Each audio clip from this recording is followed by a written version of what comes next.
এখন প্রায় 11টা বাজে, কাঞ্চনজঙ্ঘা দেখা যাচ্ছে, এখনও দেখা যাচ্ছে।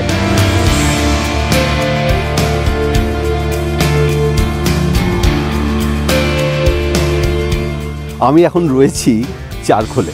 চারখোল হচ্ছে এই পাবং থেকে 3 কিলোমিটারের মতন, গাড়িতে করেই এসেছি।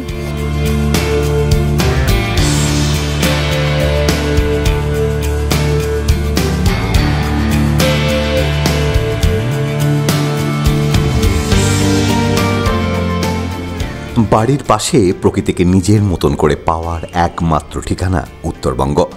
সারা উত্তরবঙ্গ জুড়েই এমন কিছু জায়গা মণিমুক্তর মতন ছড়িয়ে রয়েছে, যা খুঁজে পেলে কংক্রিটের শহরে মন আর ফিরতে চায় না।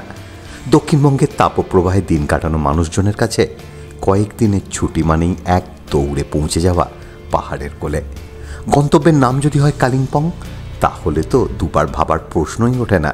তবে মানুষ এখন যাকে বলে অফবিট লাভার, তাই কালিম্পংয়ের আনাচে কানাচে লুকিয়ে থাকা ছোট ছোট গ্রামগুলোতেই মজেছে ভ্রমণ পিপাসু মনগুলো। তেমনই লুকিয়ে থাকা একটা ছোট্ট পাহাড়ি গ্রাম হলো পাবং। প্রকৃতি এখানে দুহাত উজাড় করে নিজের অসামান্য রূপে মোহিত করে তোলে পর্যটকদের। পাবং থেকে ঘুরে আসা যায় চারখোল, গাড়ি ভাড়া নিয়ে যাওয়া যায় পানাবু, সামথার, লাভা, লোলেগাঁও, ঋষভ, কাফেরগাঁও। আজকে আমার এই পর্ব পাবংকে নিয়ে। সেখানে থাকা, খাওয়া, ঘোরাঘুরি সমস্ত কিছু থাকছে এই ভিডিওতে। সঙ্গে থাকুন, দেখতে থাকুন, ঘুরতে ফিরতে। এই আই লাভ পাবং, ঠিক এই ফাঁক দিয়ে যদি দেখেন, ওখানে কিন্তু রয়েছে কাঞ্চনজঙ্ঘা।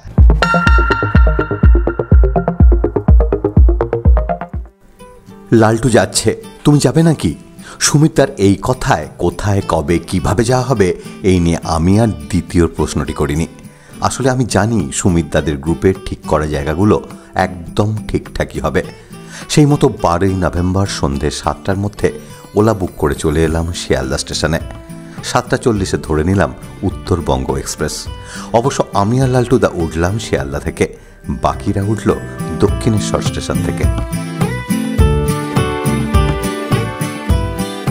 অনেকদিন বাদে আবার আপনাদের সামনে। অনেকদিন বাদে কথাটা আমাদের মতন অ্যামেচার ট্রাভেলারদের ক্ষেত্রে কিন্তু খুব প্রযোজ্য। আসলে সারা বছর ঘোরাঘুরির জন্য টাকা পয়সার টানাটানি লেগেই থাকে। নিজেই নিজের কাজ শেষ করে উঠতে পারি না, তার ওপর আবার ইউটিউবের জন্য সময়। আর ইউটিউব যে টাকা দেয়, সে তো মাছের তেলে মাছ ভাজার পরেও আরও নিজের পার্সোনাল গ্যাঁট থেকে তেল খরচা করতে হয়। সেজন্য যত সম্ভব চেষ্টা করি বন্ধু বান্ধব, চেনা পরিচিতদের সাথে বেরিয়ে পড়ার, যাতে খরচটা কিছুটা কম হয়। এটাও সেরকম একটা বেরিয়ে পড়া। এটা কোনো কিন্তু পেড প্রমোশন নয়। যা দেখছেন বুঝছেন সেটাই বাস্তব। কোনো অলিক স্বপ্ন না দেখাতে পারলেও যেটা বাস্তব সেটাই তুলে ধরবো আপনাদের সামনে।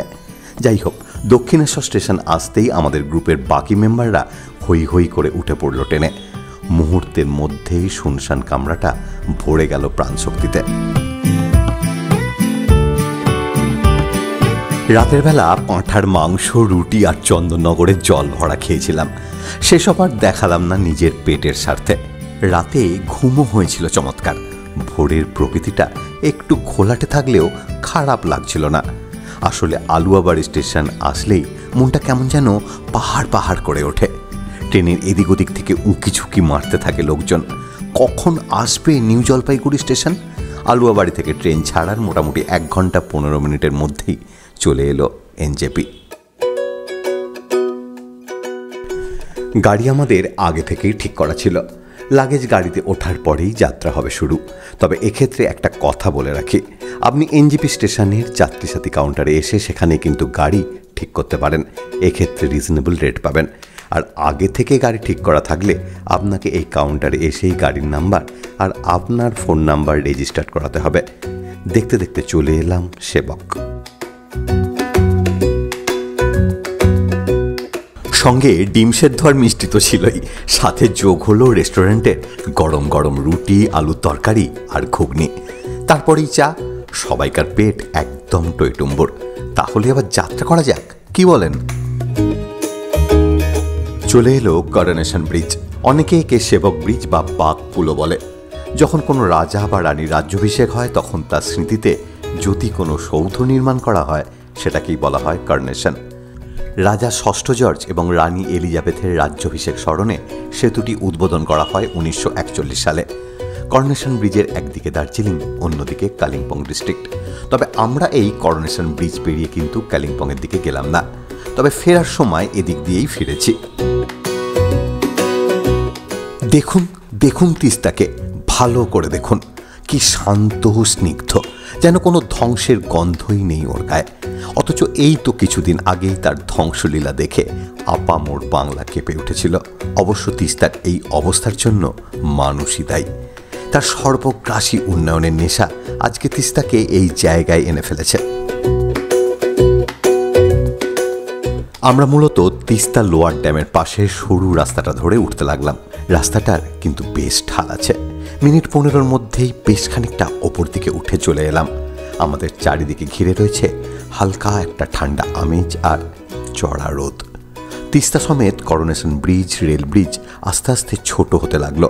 আর হ্যাঁ, সেই সাথে কান ফটফট শুরু হয়ে গেল, কারণ আমরা প্রায় উঠে এসেছি 3000 ফুট উচ্চতায়।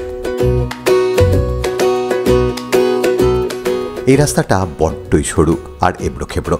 উল্টো দিক থেকে গাড়ি এলে তাকে রাস্তা দেওয়ার জায়গা প্রায় নেই বললেই চলে।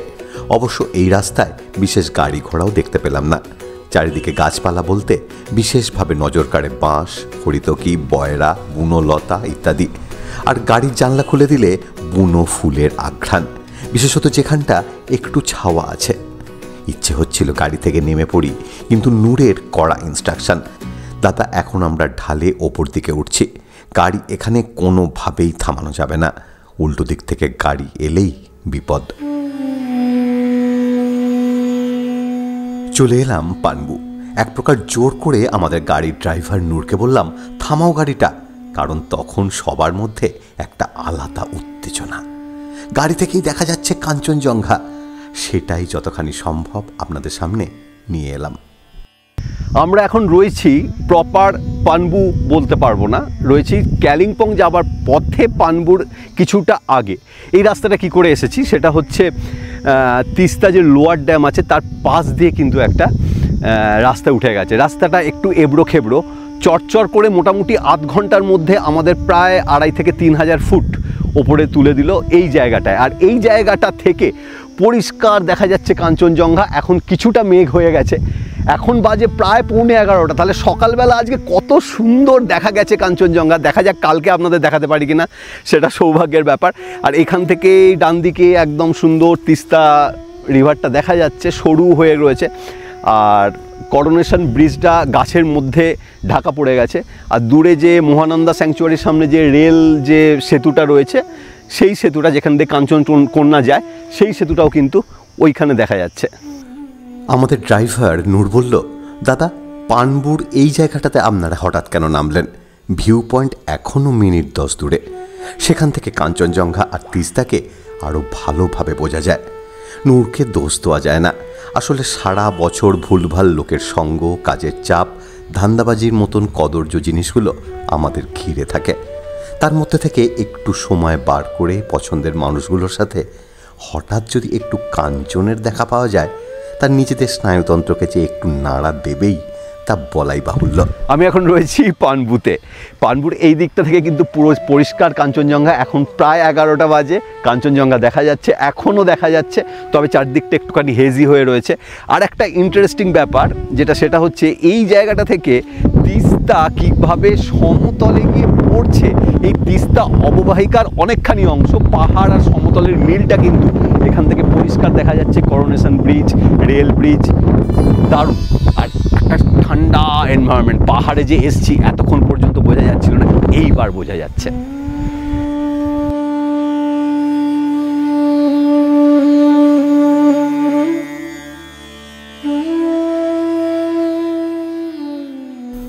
চলার নামই বোধহয় জীবন।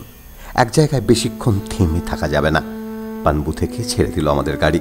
তবে এই সব যাত্রাপথের সৌন্দর্য উপভোগ করতে করতে যাওয়ার একটা আলাদা মজা আছে। আর যাত্রাপথে যদি সবসময় আপনাকে কাঞ্চনজঙ্ঘা দেখা দেয়, তাহলে তো কথাই নেই। এ পথে যেতে যেতে পাহাড়ের মোহময়তা আচ্ছন্ন করে ফেলবে আপনাকে। রাস্তার ধারে ছোট ছোট পাহাড়ি গ্রাম, তাদের ঘরবাড়ি, চাষাবাদ, একটা ধোঁয়া ধোঁয়া গন্ধ। এই ফিলিংস একমাত্র পাহাড়ে এলেই কিন্তু পাওয়া যায়।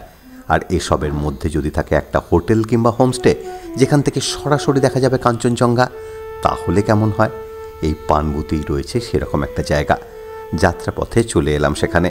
প্রপার্টিটা দেখাচ্ছি আপনাদের। ফোন নাম্বার নিচের ডেসক্রিপশন বক্সে দেওয়া রইল। কেমন লাগছে আমার ভিডিও অবশ্যই জানাবেন কিন্তু। আর একটু বেশি ভালো লাগলে সাবস্ক্রাইব অল বাটনটা প্রেস করে দেবেন, তাতে আমি এবং আপনি দুজনেই উপকৃত হব। এই মঞ্জুশ্রী নামক জায়গাটাতে তো আমরা অবশ্যই ছিলাম না, কিন্তু আপনাদের স্বার্থে ভিডিওতে দেখালাম জায়গাটার পজিশন। খুব ভালো লাগবে এখানে এক রাত্রি থাকলে। আবার ছেড়ে দিল গাড়ি। মাঝে মাঝে খারাপ রাস্তা, ধুলো উঠছে, বাচ্চারা স্কুল থেকে ফিরছে। রাস্তার পাশে ছোট ছোট মোমোর দোকানগুলো কিন্তু এখনো খোলা।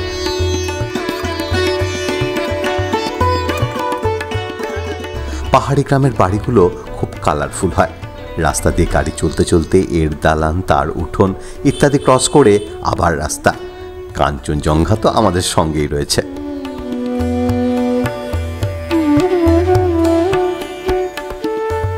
পাহাড়ি গ্রামগুলোর অলস জীবনযাত্রা, অবাক সরু সরু চোখে চাহনি আপনাকে বারবার ফিরে আসতে বাধ্য করবে এসব জায়গায়।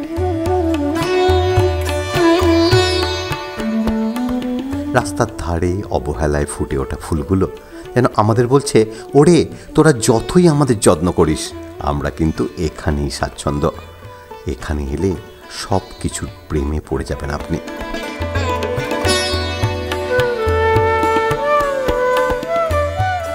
এই পানবু থেকে আমাদের পাবংয়ের হোমস্টে আরও প্রায় 1 ঘন্টা, অর্থাৎ 20-25 কিলোমিটারের মতন রাস্তা।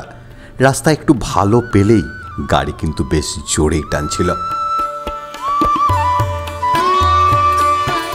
রাস্তায় এত বাঁশ গাছ দেখে পাপনদা বলল, এখানকার লোকেরা বোধহয় কাউকে বাঁশ দেয় না, সেই জন্যই এত বাঁশ গাছ রয়েছে এখানে।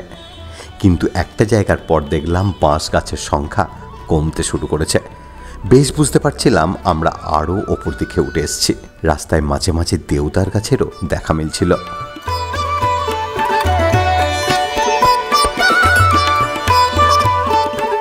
আপনারা বলতেই পারেন, দাদা যেখানে যাচ্ছেন সেই জায়গাটাই দেখান না, এত রাস্তা দেখানোর কি দরকার আছে?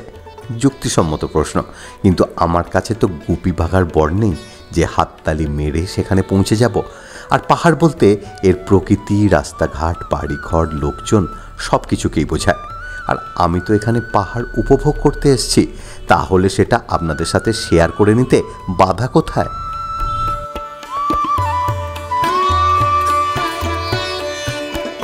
অবশেষে চলে এলাম পাবং। গুগল খুলে দেখলাম থাইল্যান্ডেও পাবং বলে একটা গ্রাম আছে। সে পাবং মানে বাঁশ গাছের ঝাড়। আরে আবার সেই বাঁশ। যাই হোক, পাবং কিন্তু আমাদের পশ্চিমবঙ্গের কালিম্পং জেলার একটা ছোট্ট পাহাড়ি গ্রাম। এনজেপি স্টেশন থেকে এখানে আসতে প্রায় 3.5 ঘন্টার মতন সময় লাগবে। দূরত্ব 100 কিলোমিটারের কাছাকাছি। এখানে আসতে গেলে গাড়ি ভাড়া করে আসাই ভালো। সেক্ষেত্রে 7 to 8 সিটার গাড়ি ভাড়া 3,500 টাকার কাছাকাছি, আর ছোট গাড়ির ভাড়া 2800 থেকে 3000 টাকা। এনজেপি স্টেশন থেকে পাবং পর্যন্ত শেয়ার গাড়িও আছে, তবে তা সারাদিনে মোটে 2টো। আমাদের মতন ট্যুরিস্টদের ক্ষেত্রে এসব চক্করে না পড়াই ভালো।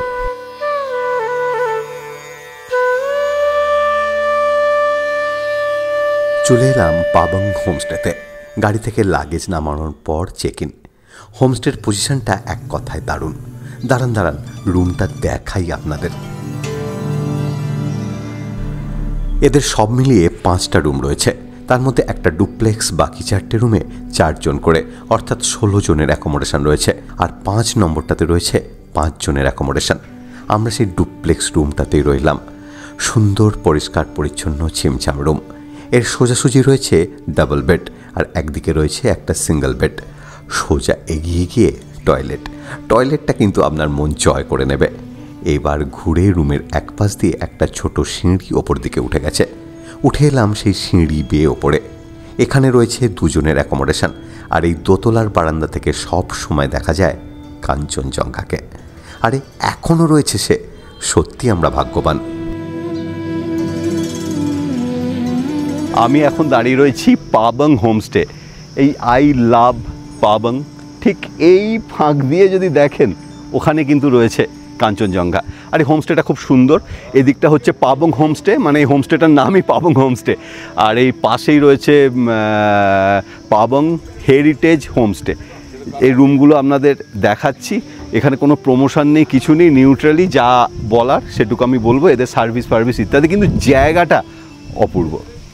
এক কাপ চাই আমি তোমাকে চাই, এই দুপুর দুটোতেও পাহাড়ের মিষ্টি রোদ গায়ে মেখে এক প্রস্ত চা। আমার কিন্তু ভীষণ খিদে পেয়ে গেছে, সুতরাং স্নান সেরে সোজা ডাইনিংয়ে। দুপুরের খাবারের মেনুতে ছিল ভাত, ডাল, রাই শাক, আলু ভাজা, স্কোয়াশের তরকারি, পাঁপড় ভাজা আর পোনা মাছ।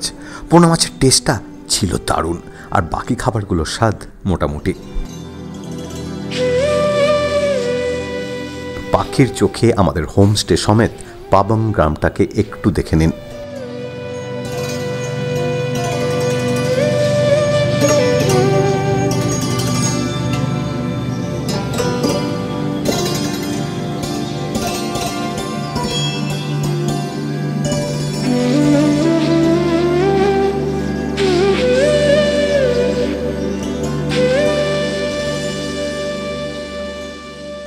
ভিডিওর যে পোর্শনটা এখন আসতে চলেছে সেটা দেখে কিন্তু আপনাদের খারাপ লাগতে পারে।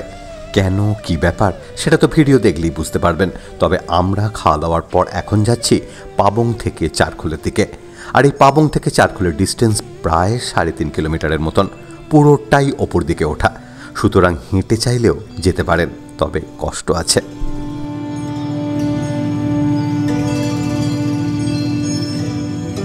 5500 ফুট উচ্চতায় অবস্থিত কালিম্পং শহরের একটা ছোট্ট জনপদ চারখোল।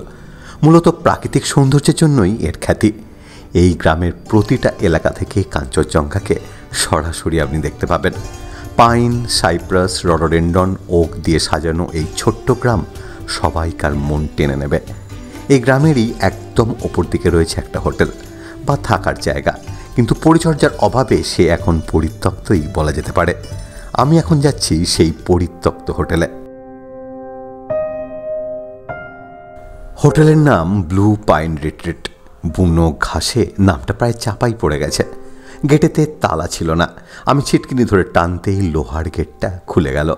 বুঝতেই পারছিলাম এলাকার লোক এবং ট্যুরিস্টদের কাছে এটা একটা দর্শনীয় স্থান। সাথে ফ্রিতে কিছুটা ভৌতিক অনুভূতিরও সাক্ষী থাকবেন। তবে একবারও বলছি না এখানে ভূত আছে। আসলে নিঃসঙ্গ যে কোনো জায়গা দেখলেই যে কোনো মানুষের মনেই এই ধরনের অনুভূতি জন্ম নেয়। এই জায়গাটার মনে হলো রিসেপশন ছিল। ভেতরে কিছু বইপত্রও রয়েছে দেখলাম, তবে দরজায় তালা মারা। পুরো জায়গাটা আগাছায় পরিপূর্ণ। ভ্রমণপ্রেমী হিসেবে বেশ একটা খারাপ অনুভূতি হচ্ছিল মনের মধ্যে।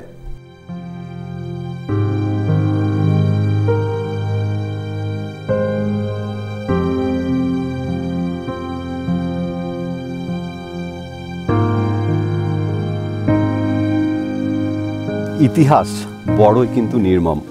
আমি এখন রয়েছি চারখোলে। চারখোল হচ্ছে এই পাবং থেকে 3 কিলোমিটারের মতন, গাড়িতে করেই এসেছি। তা রাস্তাটা কিন্তু একটু এবড়ো খেবড়ো। যাই হোক, এই চারখোলে ব্লু পাইন যে এখানে হোটেলটা ছিল, মানে চারখোলের যিনি প্রতিষ্ঠাতা বলা যায়, চারখোলটা আগেই ছিল, কিন্তু ট্যুরিজমের ক্ষেত্রে সেই গৌতম চক্রবর্তী স্বপ্ন ছিল কিন্তু এই হোটেলটা। উনি এখন আর নেই, আর না থাকার জন্য আজকে এই জায়গাটা পুরো ভ্যালি ছিল, সবুজ গার্ডেন ছিল, আপনারা দেখতে পাচ্ছেন। এই অবস্থায় দাঁড়িয়েছে। আপনাদের দেখাবো সামনে ওদিকে যে জায়গাগুলো রয়েছে, থাকার জায়গাগুলো রয়েছে, সেগুলো ভগ্ন দশায় পরিণত হয়েছে। কিন্তু এই জায়গাটার এইখান থেকে কাঞ্চনজঙ্ঘা একদম সামনে পরিষ্কার দেখা যাচ্ছে, মানে দিনের যে কোনো সময় কাঞ্চনজঙ্ঘা এখান থেকে দেখা যাবে। আমি এই বন জঙ্গলের মধ্যে দিয়েই যাচ্ছি। দেখুন এই যে এখান থেকে সানসেট পরিষ্কার, খুব সুন্দর। এখানে দেখুন ভাঙা মূর্তিগুলো রয়েছে। এদিকে মেনটেনেন্স করার মতন কেউ নেই। জানি না ভবিষ্যতে এটা কীরকমভাবে দাঁড়াবে।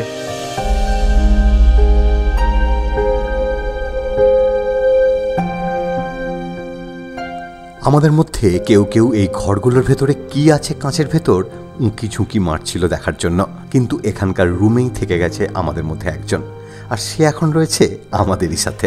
আমি ব্লু পাইন যে হোটেলটায় রয়েছি, এই হোটেলটা এখন কিন্তু পরিত্যক্ত। বেসিক্যালি একটা জিনিস বলে রাখি, সেটা হচ্ছে বর্ষাকালে এখানে কখনোই আসবেন না। চারকোলে আসলে যে কোনো লোককে বললে ব্লু পাইন দেখিয়ে দেবে।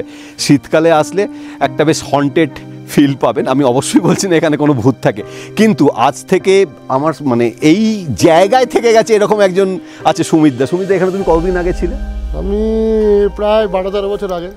13 বছর আগে এখানে এসেছিলে। তুমি এখানে কোন রুমটায় ছিলে তুমি বলতে পারবে? আমি ছিলাম 3 নম্বর এইটাতে। এই রুমটায় সুমিতদা এসে থেকে গেছে। সেই সময় এই যে ঘাসপালা হয়ে রয়েছে, আগাছা হয়ে রয়েছে, তখন কিরকম ছিল সেখানে? একদম সবুজ লন ছিল। সবুজ লন ছিল, পুরো সবুজ একদম। এই জায়গা থেকে উপরে গিয়ে আমরা বসতাম, ওখানে বসার জায়গা ছিল, ওখানে বসে চা কফি খেতাম। ওটা দেখে অবাক হয়ে যাচ্ছি। আর কাঞ্চনজঙ্ঘা একদম সামনে। কাঞ্চনজঙ্ঘা একদম সামনে। ওফ।